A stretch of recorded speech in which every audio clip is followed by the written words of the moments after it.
Welcome back for another episode of Tiff4Tat. I am Tiff. This is Tat. We do have a special guest today, Nicole, and we are all here to nerd out about CPQ. Yeah, So welcome, first, Nicole. yeah, Thank you. introduce our guest. Nicole, thank you so much for joining us. Would you like to tell us a little bit about yourself and who you are? Oh, goodness. Well, my name is Nicole Dawson.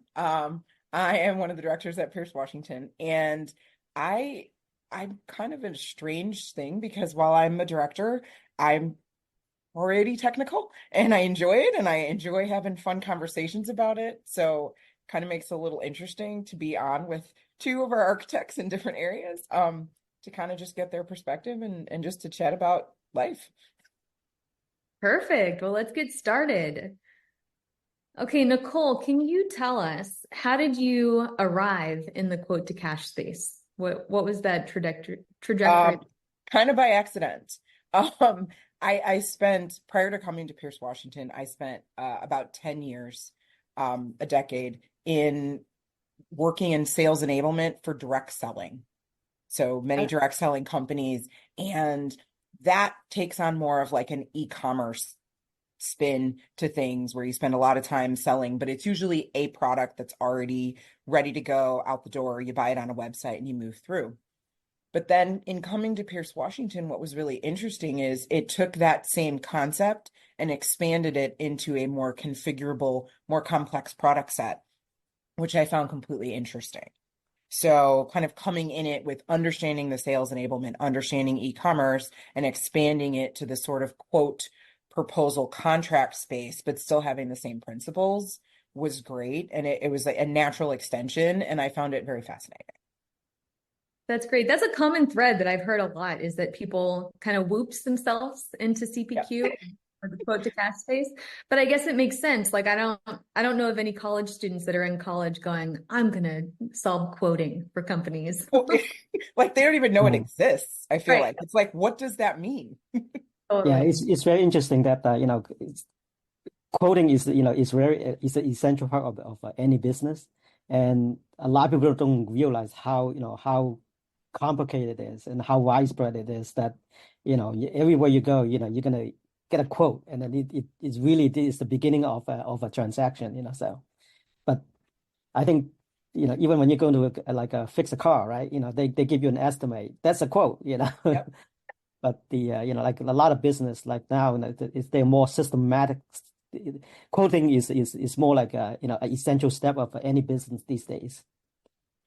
Absolutely. And I think it's getting more complex. I feel like as Yes, yes. technology gets more enriched and powerful, the quotes it's more complex because now I have 48 different options for the same thing, and I used to have two or three. So I think it's just going to be more and more important to overall business strategy.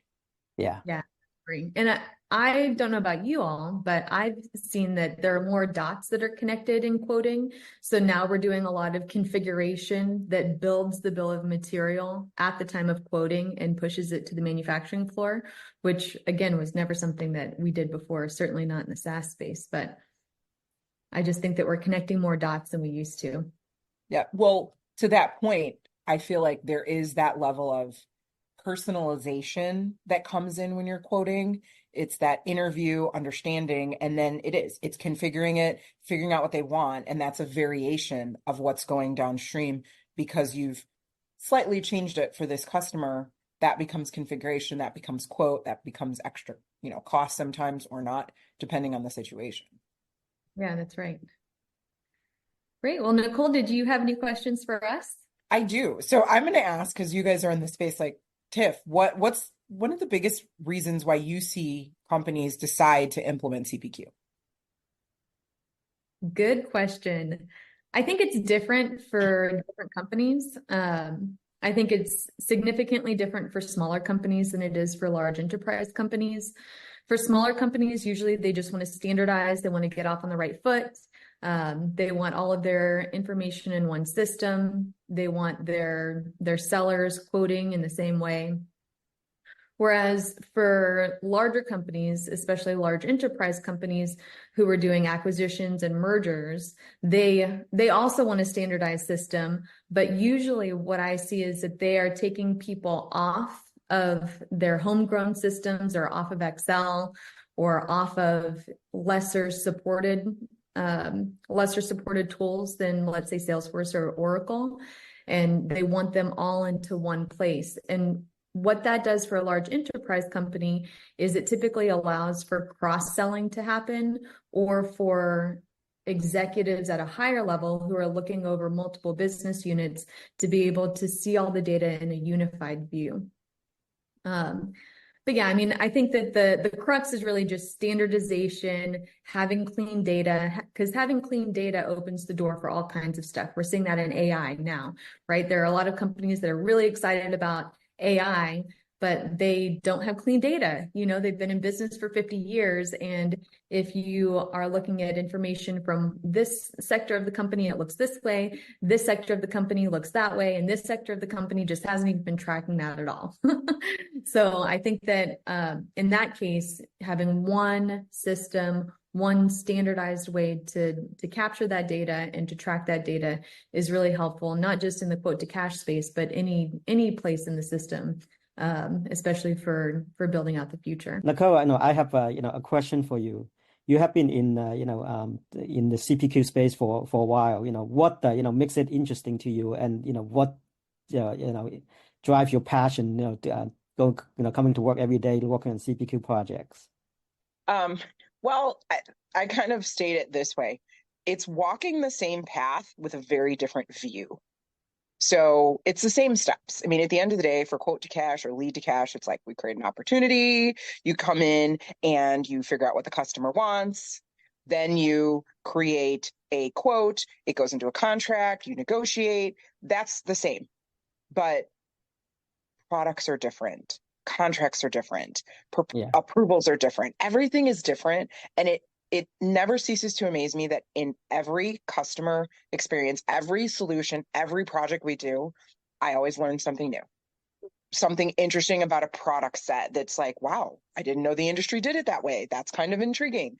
Or something new about contracts, or something that's just special and unique. So it's the same path, but it looks so different every single time we implement it. And there's always something interesting and exciting about it that I can always take away. I sometimes will hang out with my husband and we're chatting about something and I'm like, you know what? Did you know this industry does this? And it's like you had no clue, because we get the opportunity to implement across so many different industries. And it's still quoting. We talked earlier, it's really important, but it's drastically different regardless, with just how they think about their products and think about their customers. So I find that intriguing. That's great. Yeah. Have you ever experienced where you have parts of your world that open up? Like my last client, they did infrastructure manufacturing. So I'd be walking down the street, I'd be like, oh, that's a box culvert. Oh, that's a manhole. Oh, they poured for that one. Do you ever experience something like that? Oh, I do all the time, because especially I've worked with 2 different software companies, and it is not okay that I will walk into a place and I'm like, oh, you're using that software. I had no idea. Now I know you're using it. And it's like day-to-day things that you do every day or every month that you had no idea that they're using that software to do it, or they're using that tool to do it. That's so funny. That's the kind of interesting thing about consulting, right? Because the same thing with me, a name, you see it everywhere, you never pay attention to it, but once they're your client, you see it even more everywhere, so it's very exciting. So funny story on that note. One time I was working for a glass manufacturing company, and I was taking a shower, and I looked at the glass in my shower, and teeny tiny in the bottom right-hand corner of the glass was their logo. And I was like, oh my gosh, there they are, right there in my own shower. Yep. Oh, absolutely. I mean, and I've looked at just normal things that I buy at the store. I was like, oh, that's the company that does the testing on something. It's, it's very strange, because you quote in just about everything, and you see it everywhere. And everybody needs that solution. Yep. Absolutely. Wow. Tat, I'll ask you one now since you asked me one. What is your experience with integrations being underestimated in projects? Because I know you have it. Yeah, the mechanism of integrating, between systems pretty much, everywhere you go is pretty much the same. But what is, kind of unique about each situation is always the data. And people don't realize, the effort that, on the integration, a lot of times is not, just setting it up. It actually, is testing it, is making sure the reliability of the, of the integration. So a lot of times, in like a lot of companies I go into, they have been in business for a while, and then they kind of, the data is basically, is they have a lot of data, but the data quality usually, is not very good. So a lot of the difficulty, or the the unexpected things happen is the data quality. Sometimes you think that you have the data, and sometimes you just, as simple as the uppercase, lowercase, or or just having a space in a piece of data, that could cause a lot of failures, and then a lot of unexpected increase in efforts. Because if your data quality is not good, then your system is not going to talk together. Basically, you can look at every piece of data is all the data is their vocabularies, right? If you don't speak the same language, then the system, even though you may be, you may think that you're talking the same language, but just a space, in it could cause the the system to think that, oh, this is something is different, and you don't even see it, right? A space you don't see.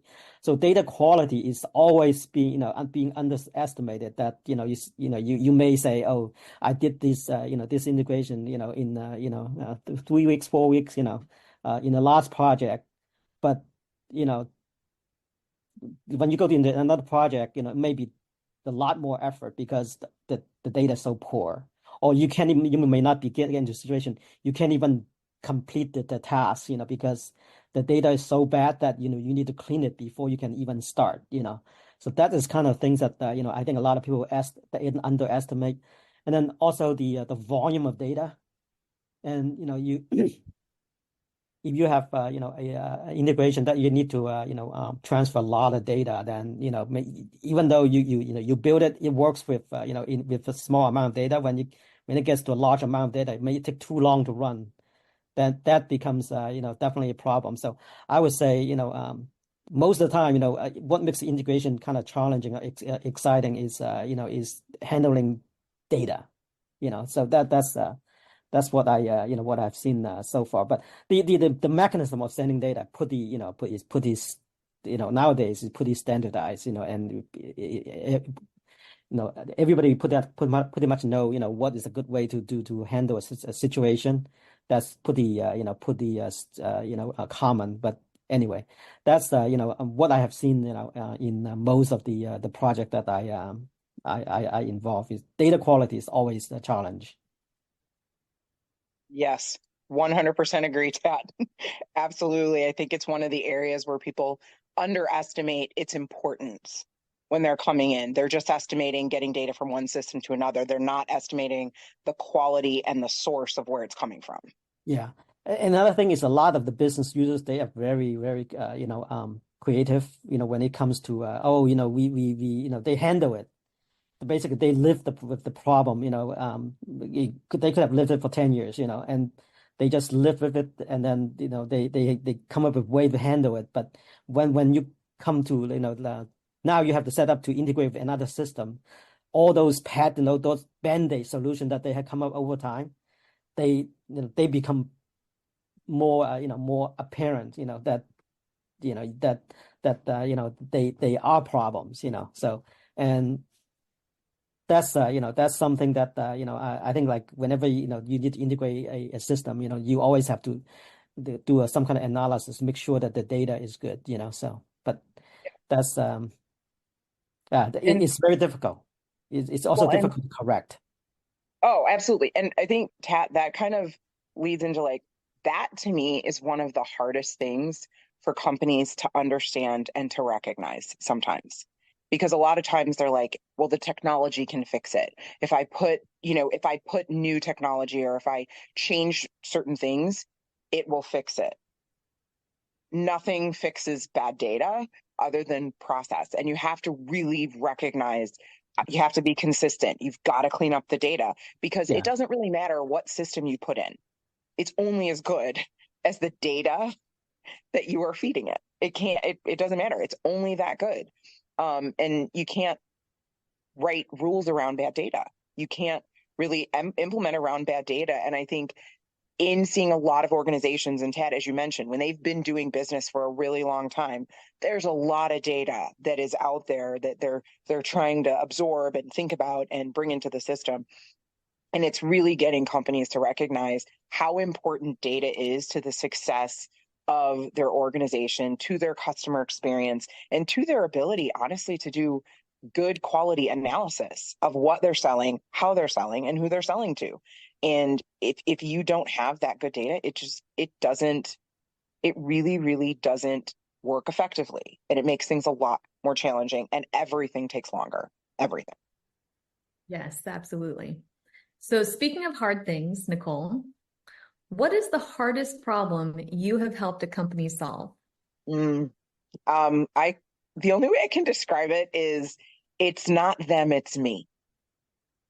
One of the things that's really challenging, and I see this a lot with very large companies, and it's something I've solved a few times. It is when large organizations come together to try to transform. Big transformation projects are hard anyway. They're transforming their business, they're hard. And I think one of the things that gets really underestimated and taken for granted is, what is my business process? What do I want to be when I grow up? And if you don't clearly know that when you're walking into a transformation project, it doesn't work. And honestly, they're not successful. And that's an area where a lot of companies, they want to transform and they know the technology they want to transform to, but they don't know what they want to be in that new technology. Mm-hmm. And it's really trying to get them to focus not on the tool, but on what is the business process you want the tool to execute, and what does that look like, and focusing on it. And I feel like it's a problem we're seeing a lot because we know how fast technology is changing right now. And with that change, companies want to transform. They want to be different, but there are so many options out there. They don't know what they want to be. They just know they want to be different. They know they want to be more efficient. And it's getting that company to take the step back, identify what they want to be so that they can be successful when they're transforming. And I feel like it's the hardest thing for companies to self-reflect. Yes. Because it's so much easier to say, well, I'll get a new tool. I want this. It's new. It's going to work. It's the best thing on the market. But is it the best thing for you? And who are you is what you need to be assessing. And I can say I see RFPs come out, and a lot of times I'm reading an RFP and they're asking questions about capabilities of any system. But when you ask back, well, what do you want the system to do? They don't have an answer. That's when it's like, we can answer this question. We can tell you what we can do. But if you don't know what you want to do, you don't know if it's the right direction to go. So I feel like that's just, we're seeing it more and more. And it's very hard to tell a company when you're talking to them, it's not the tool. It's you. Like, you need to figure out who you are and helping guide them through it. And it's very hard. As I said, it's hard for somebody to say, it's just like we all have to self-reflect, and sometimes that's really hard to do. Same with companies. It's very hard to do, and it's hard to guide them through it because they have to think about their business very, very differently. Yeah.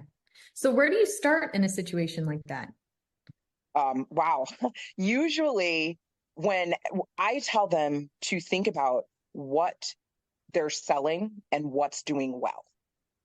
So think about the things that are working well, because you want to keep those things, continue those things, make those things better, make those things more efficient. A lot of companies get lost in, I want to be everything to everybody. And most of the time, that's not going to work. Sometimes it could, but most of the time it doesn't. So as they transform, they want to do more of the things that are working and that are efficient, and they want to make those better. cut out the things that are just not working at all. And then for the things that could be breakthroughs, they want to focus on how do I make them better, more efficient, and more infused in their market. So the first thing I usually say is, let's focus on what's working well and what are the products that are making your business successful and working well. And then you move into all of the other things that are emerging. And then also follow that up with, how do you want the industry that you're in to see you? Mm-hmm. So that's the thing, because I will say a lot of times when I've asked that question, they want the industry to look at them differently than what is actually working in their business. I was like, you're selling this, but you want the industry to look at you in a different way.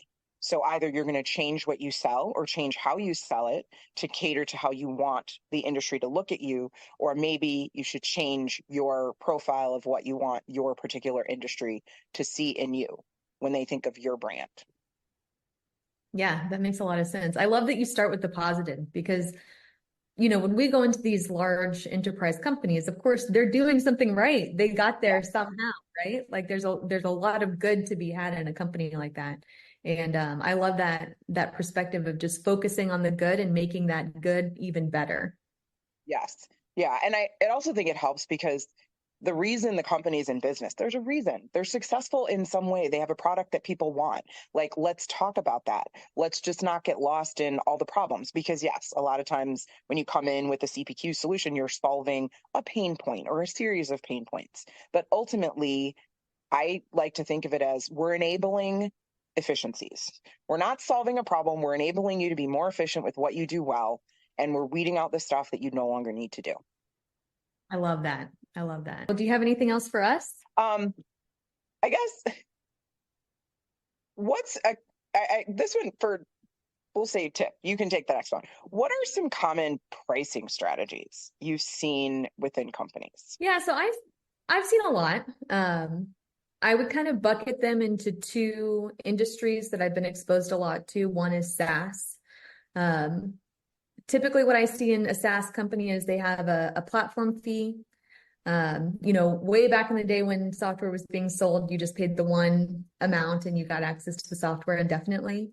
And then we moved into more of a SaaS model, of course, where I saw a lot of licenses based on per user per month. That's very standard. You see that everywhere. And then also sometimes I see a percent of total. So that's a lot of times for support products. If you have a certain amount of license fee or a platform fee, and then you want to add on support, it makes sense that if you're only supporting one user, that should be a lot cheaper than if you're supporting 100 users, right? So I see a lot of percent of total products in the support vein. So, sometimes it's 5% of the total, sometimes it's 10, it just depends. And then different tiers in that support model. So maybe the lowest tier support is 5%, the middle tier support is 10%, and then the highest tier is 15%, just as examples. I've also seen a lot of ramp deals. So a lot of agreements where, okay, we agree on this price per user per month in the first year, but it's going to have an uplift of 5 or 10 or 3% in the second year and the third year, and then we can renegotiate. Those are very interesting and also very common. But I think with SaaS companies, what I'm seeing more and more of recently, I'd say in the last maybe 12 to 18 months, is usage-based pricing. So a lot of times, usage-based pricing has been around a lot, especially for marketing companies, but I'm seeing it more in SaaS where it's per API call or per transaction, or even with Salesforce licensing in the new RLM tool, there's a per event cost. So you pay a certain amount per user per month, and then on top of that, you pay a certain amount per event. There's different models in there, but I've been seeing a lot of usage-based pricing. And then on the other side, so in manufacturing, which is another industry that I've been exposed to a lot in CPQ solutions, a lot of the pricing for manufacturers is like a cost plus markup model. So they have their cost that it takes for them to manufacture an item, and then they have a margin that they're trying to reach, maybe 20, 30%. And then that is the price of the product. I would say the COVID era flipped that on its head though, because manufacturing in a lot of spaces became in really, really, really high demand, and manufacturers switched not so much as a cost plus markup. Of course, companies are always looking at their margins, but they switched from that to more focusing on market-based pricing. So what can I sell this product for in this market and still be in demand? So a lot of times the margins can be a lot higher when you're doing market-based pricing, because the demand for that specific slice of the market is much, much higher. But the name of the game is, for any company, is what is the maximum amount of revenue that I can extract from my customer? That is always the goal of every company. And there's lots of different flavors that can get you there. Tat, I feel like you want to add on. Yeah, say. This is something that's really at the beginning, when I exposed it to the first time, I thought, hey, aren't you whipping somebody off, because I did, I used to work for a software company, right? So I know that when I don't really know how much people pay for this, our software, but what I find out is depending on the company, that at least that software company actually charge them totally different price for the same product, the same features. And I didn't realize that, oh, you can actually charge people differently, even though you're selling the same thing, that's kind of unique to me, now,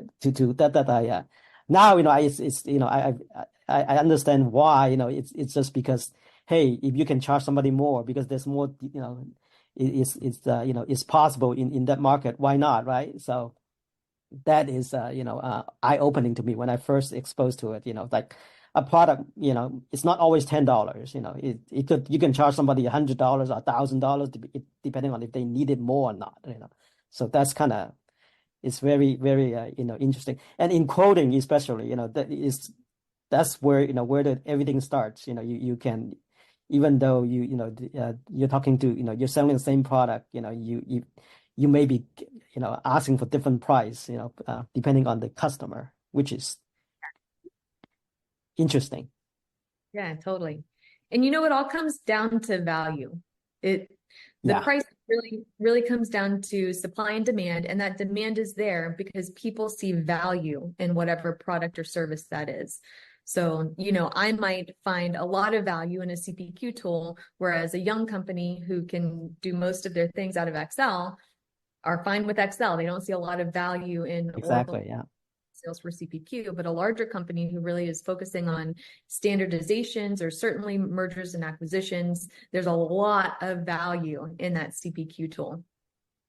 Well, and Tiff, to kind of add to that, I think the need-based is very much so, like the market and defining it by customer. And that's why I feel like things did switch over to usage, because they can charge a base price, but then the usage gives them more for the people that are using it more, have way more users, or whatever they're using to measure, whether it's usage, events, transactions, all the different things that come through. I think that is one of the things that companies have started to recognize, regardless of the company. But I have seen it in the software space so much because SaaS went up as part of COVID as well, because that was a way to interact with people when you couldn't see them face to face. Now I have a way to, software came, there were so many things that sort of were enabling things when you couldn't talk to a person. And that really did change the landscape, I think, of industry in general. But I think, to your point, pricing changed. Like what people were doing as a standard did change with COVID, and how they thought about their customers changed quite a bit with COVID. And I think we're going to see it change even more over the next few years as more and more technology comes out. I'm curious to see what like AI is going to bring to over the next several years to the world, and how pricing will do that, because that's a whole other landscape for how businesses are going to start to use that, and what that's going to mean when you're thinking about pricing anything. Totally. Yeah. So Nicole, I mean, I know that, recently you have been doing a lot of, advisory services, to companies. what is this advice service that you provide, and why do companies need them? Can you tell us a little bit more, exactly what you do, in that What is your engagement? life, Nicole? What Yeah, do I what's do? your life like? Um, What is it? it's interesting because I think advisory service has really grown out of seeing a lot of companies who want to change and they don't really know how to do it. So really advisory services is bringing in a partner to guide a company through the journey of defining what they are and where they want to be. Where do they want to go? So that you provide direction. Once you kind of identify an opportunity that, hey, we want to transform, we want to change, we want to modernize, we want to be more efficient. How do you start? Like, what do you Yeah. do? What's the first thing you do? What's the second thing you do? It's like, hey, I need technology. Do I need people? They don't know, and the benefit that we can bring is that we become their analysis and planning help.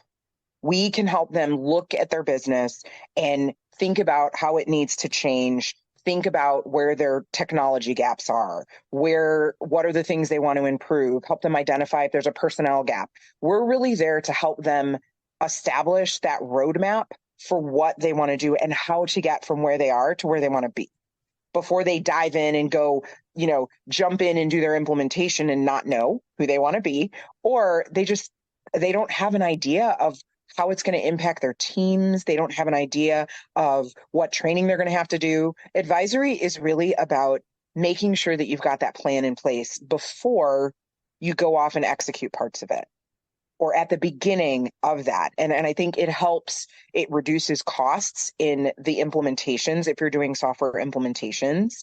To your point, we were talking about data and integrations. We can take a look at your data and understand, hey, is your data high in quality? Are you going to have some challenges when you go to implement any tool because we've got some data quality issues? We can help with your data cleanup and getting governance established to do that. So advisory is really about getting your business in shape to be successful as you change and laying out that roadmap.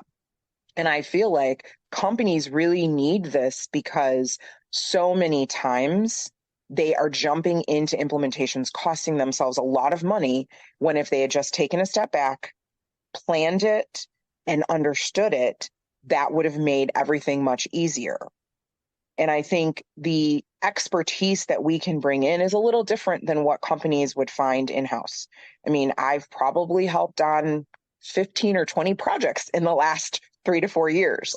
Most people in-house have not done this 15 or 20 times, maybe 2 or 3. So we provide additional options that they have not necessarily had exposure and experience to. So it's a partnership and it's a level of expertise that can really help them transform more efficiently and plan things more effectively. Yeah, that's great. Another thing that's interesting too is you say that you've done 25 or 30 projects in the last few years, but you also have access to other people who have also done 25 or 30 projects in the last few years. So I know we have a lot of collaboration within Pierce Washington. Have you ever seen this? What solutions have you seen to that? So yeah, that's just another interesting take to it. And comparing that to someone who might be internal, especially in manufacturing companies, the tenure is very long. Like some of these manufacturing people, they've been there for 20, 30, 40 years, which is great. They have a lot of really deep knowledge of that particular company and how it works and what the history is and what works and what doesn't, to your point earlier, right? But when they're looking at the future, again, to what you were saying, it's very siloed. It's very, just blinders on what we have done and what the experience is within that same company. So right. And I think to that point, we do have experience in lots of different industries and in lots of different spaces. And we can draw on that from all of our architects that are on staff who've done so much work in different areas. And it gives a perspective that is very challenging for any company to have with just the people that are there.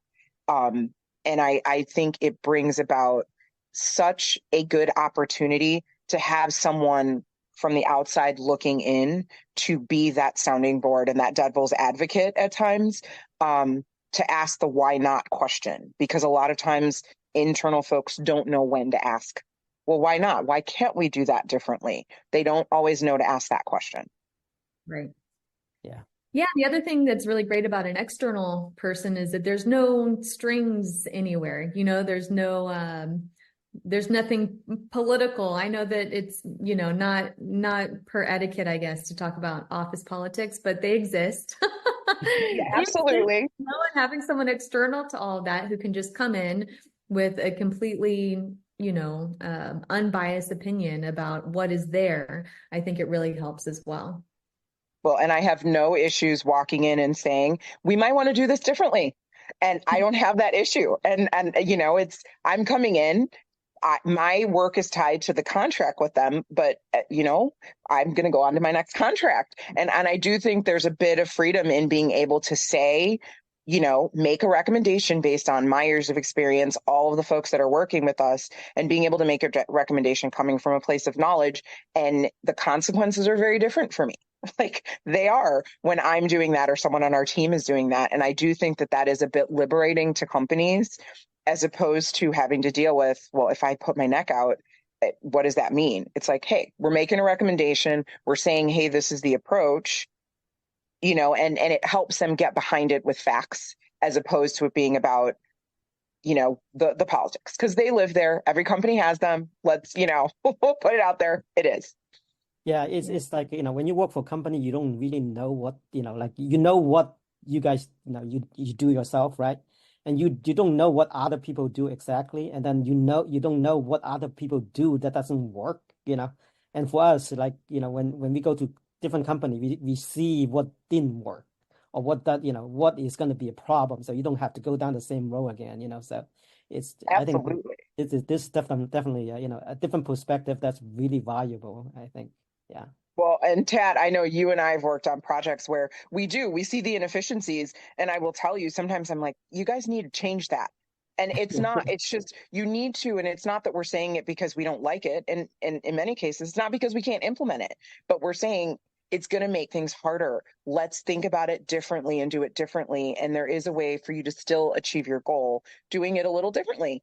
And you know, that's what advisory is about. Let's make it simpler, more efficient, but still get you the benefit of what you want in the end. Yeah. Love it. Okay, totally off the cuff question, totally not related to all the stuff we're talking to. So Tat, like, what's your favorite thing to do on the weekend? Like we work all the time. So what do you do when you're not working?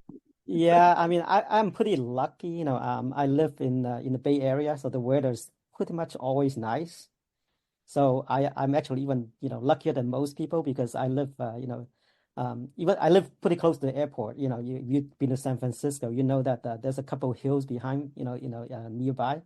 So I'm literally, you know, 1 block away from, from a hiking trail. So whenever I have, free time, I'll just say, okay, I'll go take a hike. I don't want, I can just go and hike up the hill.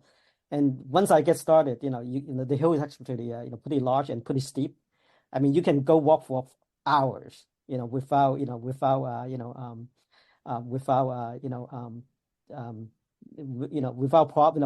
repeating the same trail, So we also, in my area, we actually have coyotes like they come out at night.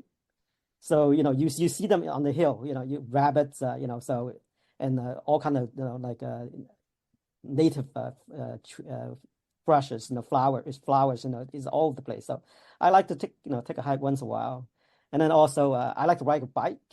So I'm actually pretty next to the airport. There's a trail called the Bay Trail, and you can actually literally go from from my house to all the way to I think you can go all the way to San Mateo, even pass. I have Wow. never completed the entire trail yet. It literally is like 15, 20 miles. You can do that. For me, it's 1 hop away because I can ride my bike from my doorstep to the trail, and then Okay. I can spend the whole hours. And lately, I have been interested in more electronics. So I have been working on software for a long time, and I was never trained on electronics. So I have been studying, teaching myself, I guess, learning how to do welding, like Ooh. soldering. So I spend most of my time actually doing that these days because like my garage door opener, I have it's pretty old. So I actually design a device, actually integrated with Apple, Apple HomeKit. So I can actually open my garage door, from my phone from anywhere in the world. I know that you can buy this, in the market for like maybe $30-$40, but it's nothing like, something that you create yourself. I mean, from the very beginning, from all the components. So I get pretty excited about, that kind of stuff. So, but anyway, it keeps me busy. I mean, that's kind of stuff that, and it's also, interesting because, I mean, it's different than what I do, at work. So that's the, I like right now. I mean, my desk is, it's full of electronic gears, because I spend quite a bit of money on those. But anyway, that's what I like to do these days. So Great. That's great. I gotta tell you though, Tad, if I saw a coyote, like I would be running. I don't. the first time I saw it is I was a little scared, but they actually more scared to see you than them. But you know lately California has been in drought weather for many years. So before they don't come down this far, when I first moved to this house about 10 years ago, they stay up on the top. We don't see them, we don't hear them. But now because of the drought, there's really not much food up on the hill now anymore. So they can actually come down to our area now. So even at night, sometimes we hear them. They actually come all the way down to our door, the front door. Oh, So it's yeah. People don't realize, there's places like that, in near San Francisco, because people always say, this is the urban, area. You wouldn't you wouldn't get animal like that. We get all kind of animal. Actually, snakes. We also see snakes sometimes. So, that's Nicole on Okay, Dad, I'm not coming to visit you. but I mean, I grew up in a farm, so so I'm okay with all that. So, that. That's great. but anyway. Okay, well, it's time for us to wrap up. Thank you so much, Nicole, for coming on and being our first guest. We appreciate you being our guinea pig. And hopefully it was a good experience for you too. It was great. Loved it. I'll Yeah. come back again. Perfect. Yes, let's schedule you in now. Let's do it. Yeah. Great. Well, Thank you, Nicole, for joining us. I really enjoyed this. and thank you all for listening. If anybody has any questions about what we're doing at Pierce Washington, you need help with your CPQ implementation, you need to find out what you want to be when you grow up, whatever questions you have, don't hesitate to contact us. Our contact information will be in the show notes. And we look forward to hearing from you. And thank you all for listening to us.